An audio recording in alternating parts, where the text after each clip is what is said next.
Hi hello నమస్తే అండి. ఎలా ఉన్నారు? అందరూ బాగున్నారా? నేనైతే చాలా బాగున్నానండి. ఈరోజు మనం పెసరపప్పు అలాగే బీరకాయ కర్రీ ఎలా ప్రిపేర్ చేసుకోవాలో చూద్దామా అండి. మరి ఇంకెందుకు ఆలస్యం, ముందుగా కడాయి పెట్టుకొని స్టవ్ ఆన్ చేసుకొని కడాయి పెట్టుకొని దాంట్లోనే ఒక 3 టేబుల్ స్పూన్స్ ఆయిల్ వేసుకోవాలి. ఆయిల్ వేసుకున్న తర్వాత ఆయిల్ కొంచెం హీట్ అయినాక 2 ఆనియన్స్ అండ్ 3 పచ్చిమిర్చిని సన్నగా తరిగి ఇలా వేసుకోవాలి. ఆయిల్లో వేసుకొని ఫ్రై చేసుకోవాలి.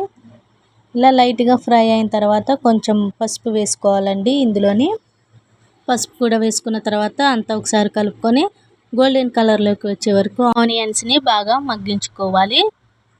ఆనియన్స్ ఇలా మగ్గిపోయిన తర్వాత దీంట్లోకి సన్నగా కట్ చేసుకున్న బీరకాయని వేసుకోవాలి. బీరకాయ ముక్కలు వేసుకున్న తర్వాత ఒకసారి బాగా కలుపుకొని అంతా కలిసే విధంగా ఒకసారి బాగా కలుపుకోవాలి.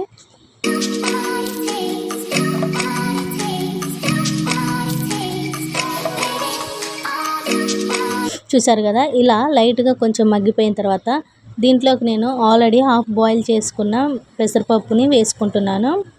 ఈ పెసరపప్పు ఏంటంటే ముందుగానే హాఫ్ బాయిల్ చేసుకున్నాను అనమాట. వాటర్లోని హాఫ్ బాయిల్ చేసుకున్న పెసరపప్పుని ఇందులో వేసుకోవాలి. వేసుకొని ఒకసారి అంతా బాగా కలుపుకోవాలి. ఈ విధంగా కలుపుకున్న తర్వాత ఇప్పుడు దీంట్లోకి కొంచెం సాల్ట్ వేసుకోవాలి. 1 స్పూన్ సాల్ట్ వేసుకొని ఒకసారి మళ్ళీ కలుపుకోవాలి.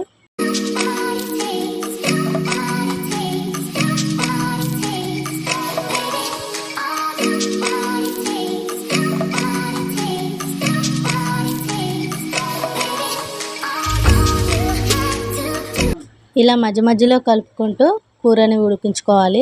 ఈ పెసరపప్పు బీరకాయ సగం ఉడికిన తర్వాత దీంట్లోకి 4 మీడియం సైజ్ టొమాటోస్ని సన్నగా కట్ చేసుకొని వేసుకోవాలి. వేసుకున్న తర్వాత ఒకసారి అంతా బాగా కలుపుకోవాలి.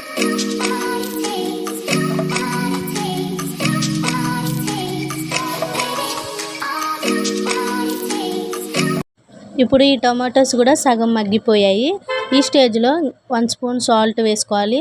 అలాగే 2 స్పూన్స్ కారం కూడా వేసుకోవాలి. మనం ఇందాక ఆల్రెడీ 1 స్పూన్ సాల్ట్ వేసుకున్నాం కదా, ఇప్పుడు మళ్ళీ 1 స్పూన్ సాల్ట్ వేసుకోవాలి. వేసుకొని 2 స్పూన్స్ కారం వేసుకొని ఒకసారి అంతా బాగా కలుపుకొని ఉడికించుకోవాలి.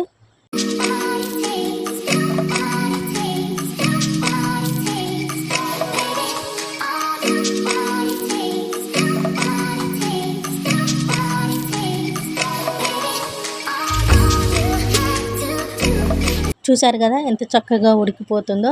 ఇప్పుడు ఈ స్టేజ్లో ఉన్నప్పుడు కొంచెం గరం మసాలా పౌడర్ వేసుకోవాలి. ఒక half spoon garam masala powder కానీ ధనియాల పౌడర్ కానీ వేసుకొని ఒకసారి బాగా కలుపుకొని ఇంకొక 5 మినిట్స్ ఉడికించుకోవాలి. ఈ కర్రీ అంతా కూడా మీడియం ఫ్లేమ్లోనే ప్రిపేర్ చేసుకోవాలి.